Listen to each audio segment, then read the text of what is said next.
Shalom anak muda, kembali lagi di ibadah Komisi Orang Muda GSG Donayu.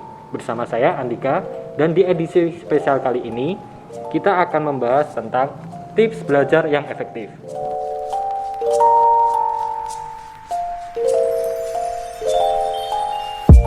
Halo Kak, Halo. gimana kabarnya nih? Baik semua kan? Puji Tuhan baik mas. Nah, puji Tuhannya. Kan kata pepatah nih Kak, nggak kenal maka Nggak sayang. tidak tahu. Oh nggak tahu. Nah, jadi boleh dong memperkenalkan diri terlebih dahulu, biar teman-teman yang di rumah atau yang di mana bisa menyaksikan, bisa tahu nama kakaknya yang cantik ini. Monggo dari Mbak siapa? Oke, sebelumnya perkenalkan nama aku Bunga. Iya. Teman-teman udah pada kenal semua pasti mas. Iya mas. Siapa ya? Mbak Oh, Bunga. Mbak Bunga. Oh, ya. Maaf, baru kenal Mbak, maaf. Oh iya iya. Mungkin dari Mbak Natalia, Mbak Natalia. Kintan. Mbak Kintan. Kesibukannya apa aja ya? Kalau aku sibuknya itu kuliah sama paling ikut organisasi sama nyambi kerja dikit-dikit gitu mas. Iya, Gitu. Mas. Kalau Mbak Natalia? Sibuk itu nyiapin buat ujian praktek. Sudah kelas 3 berarti nih. Iya, Wah, semangat ya Kak ya. Kalau Mbak Kintan? sibuk kuliah. Kuliah sama Mbak Bunga apa beda? Beda. Oh beda tuh, saya kira sama. Nah kan kalau kayak gini sudah kenal kan asik kan. Nah kalau sudah kenal maka Sayang. Enggak. salah. Kalau sudah kenal maka sudah tahu. Oh sudah tahu. Oh iya betul ya. Nah omong-omong nih Kak, kan di masa pandemi kayak gini kan proses belajar mengajar berbeda sama yang waktu dulu. Kita kan perlu adaptasi nih, kayak mungkin Mbak Bunga, Mbak Natalia sama Mbak Kintan mungkin mengalaminya dari yang dulu kayak pembelajaran secara langsung dialihkan menjadi daring. Nah, dalam proses belajar mengajar itu kan kita bisa mengalami kayak kemalasan. Mungkin awal-awal daring itu kayak semangat, terus lama-lama semakin hari semakin kesini kan mungkin kayak semangat itu turun jadi males kan. Nah, apa penyebab malas dalam belajar? Mungkin dari Mbak Bunga. Oke, kalau penyebab malas dalam belajar itu kalau aku itu karena gangguan dari sosial media gitu mas. Kayak misal Instagram, terus TikTok kan aku kan kalau online kan semuanya itu pakai HP, pakai laptop kan. Jadi banyak banget kayak misal WhatsApp ada notif, terus akhirnya keterusan buka chatnya, gitu, terus iya. kalau nggak ada notif di Instagram, keterusan nge-scroll Instagram dan lain sebagainya. Itu sih yang bikin males itu. Malesnya Kalau gitu kalau Mbak Bunga. iya. Kalau Mbak Natalia? Kalau aku biasanya nggak niat sih biasanya. Aduh, angel ya angel. Nggak niat gimana maksudnya? Iya, kadang kan PJJ kan mantenginnya HP, laptop kayak gitu. Jadi kadang bosen gitu kayak belajar tapi sambil rebahannya ternyata ya nggak enak gitu loh. Jadi kadang udah PW rebahan udah males lagi gitu buat nyimak gurunya. Oh gitu. Nggak jauh beda sih sama saya. Kalau Mbak Kintan? Kalau aku hampir sama-sama kayak Natalia, jadi Iya. kayak bosan ngadep laptop gitu kan, karena ya capek aja matanya kalau lihat laptop terus. Oh gitu. Ya. Berarti mungkin hampir sama ya. Kayak penyebab malasnya itu karena mantengin laptop terus. Terus kan kita dalam proses belajar mengajar pasti mengalami gangguan belajar. Nah gangguan yang pernah dialami Mbak Bunga, Mbak Natalia sama Mbak Kintan itu seperti apa dan bagaimana cara mengatasinya? Monggo dari Mbak Kintan. Ya monggo. Kalau dari aku gangguan belajar tuh kalau dari internal tuh kadang kayak nggak ada motivasi. Nah nggak ada motivasinya itu gara-gara nggak tertarik sama mata kuliahnya. Misal kayak sesuatu yang nggak cocok sama aku, misal kayak hitung-hitungan kayak gitu kan aku nggak terlalu suka, jadi ya agak jadi gangguan belajar juga sih. Jadi Gitu. kayak nggak terlalu tertarik sama mata kuliahnya itu. Terus kalau dari eksternal itu dari suasana rumah, suasana sekitar, misal kalau ada rame atau ada suara yang ganggu fokus kayak gitu bisa ganggu banget sih. Gitu. Kalau Mbak Bunga seperti apa? Kalau dari internal mungkin yang pertama hampir sama ya kayak Kintan, kayak mungkin nggak cocok sama mata kuliahnya. Terus yang kedua itu bisa dari kadang males gitu loh mas, karena kan kita ngadep laptop terus jatuhnya kayak kayak gini lagi tiap hari kayak gini, maksudnya nggak ketemu teman, nggak ketemu siapa, nggak ada yang diajak ngobrol, akhirnya itu jadi kayak malas itu, terus itu jadi gangguan. Itu dari internal.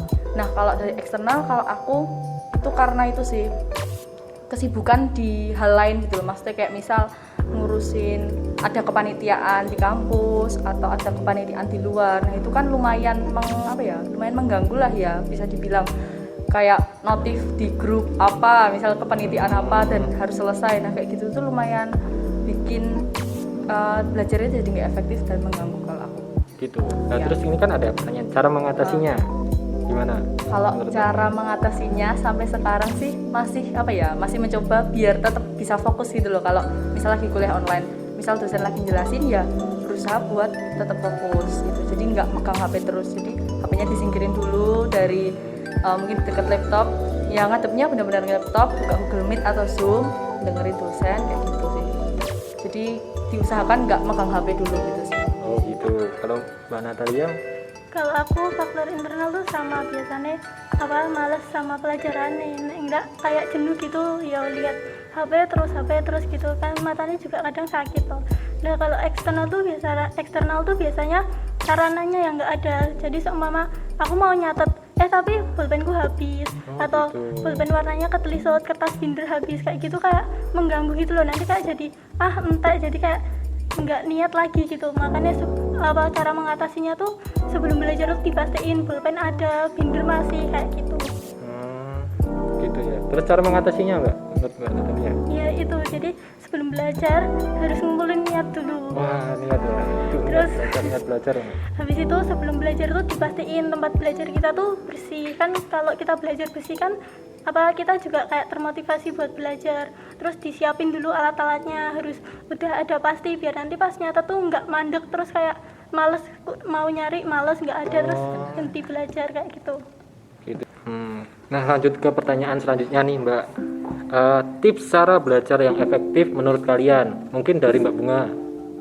Oke, kalau aku pribadi ini tuh cara atau tips yang aku lakuin selama kuliahnya online ini. Yang pertama itu aku dengerin sama mahamin yang dosen jelasin tentang materi, atau kadang kan ada temen yang presentasi. Nah itu aku berusaha paham tuh materinya yang dia jelasin hari itu.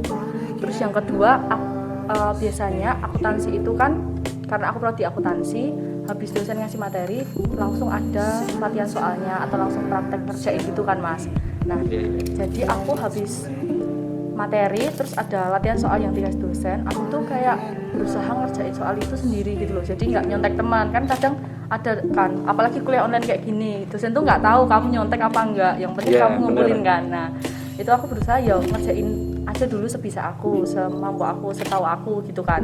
Nah tapi ngerjain soalnya itu nggak sendiri, jadi aku biasanya teleponan sama teman-teman kayak 4 orang atau 3 orang gitu. Jadi biar kalau misal ada materi yang kurang jelas, kan kadang sinyalnya itu mungkin agak jelek gitu kan. Nah aku bisa tanya bagian yang aku kurang paham tadi ke teman aku lewat telepon tadi, jadi tetap bisa ngerjain soalnya itu. Jadi tetap harus ada diskusi sama teman sih kalau aku, karena kan nggak semua hal itu bisa kita pahamin dengan cepat gitu loh. Tuh. Terus yang keempat itu biasanya aku sering minta jawaban ke dosen. Jadi kan nanti kalau selesai materi itu dosennya bilang, ini ada latihan soal yang harus dikerjakan. Nah aku langsung di situ bilang, minta tolong sama dosennya, Pak nanti kalau kita udah selesai ngumpulin semua, minta tolong jawabannya untuk di-share. Jadi gunanya untuk supaya aku tuh bisa ngoreksi, pekerjaanku tuh kira-kira kok bisa nilainya segini tuh aku salah di mana ya, aku bener di mana. Jadi bisa untuk belajar lagi ke depannya gitu sih. Kalau aku gitu sih, Mas. Kalau mungkin dari Mbak Natalia? Kalau aku biasanya kan belajar tuh kadang orang tuh belajar tuh lagi niat banget itu langsung kayak belajar 2 jam 3 jam kayak gitu. Menurutku kayak gitu tuh nggak efektif. Jadi kayak lebih efektif tuh kalau kita tuh belajar kayak 30 menit nanti istirahat 10 menit, 30 menit istirahat 10 menit. Karena kalau kita langsung belajar 2 jam nih, kadang otak tuh rasanya tuh panas gitu loh, kepala pusing.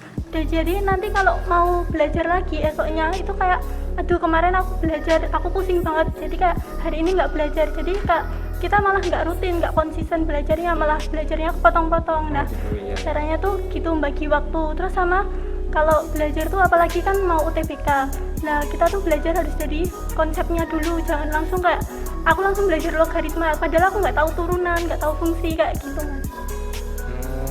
Keren sih. Kalau mungkin dari Mbak Kintan? Kalau tips belajar efektif dari aku, pertama-tama ya harus keadaan belajar itu harus nyaman dulu, juga rapi, juga bersih kayak gitu. Terus belajar itu nggak harus yang kayak belajar itu harus sesuai sama tipe belajarku dulu. Misalkan ada audio, ada visual kayak gitu kan.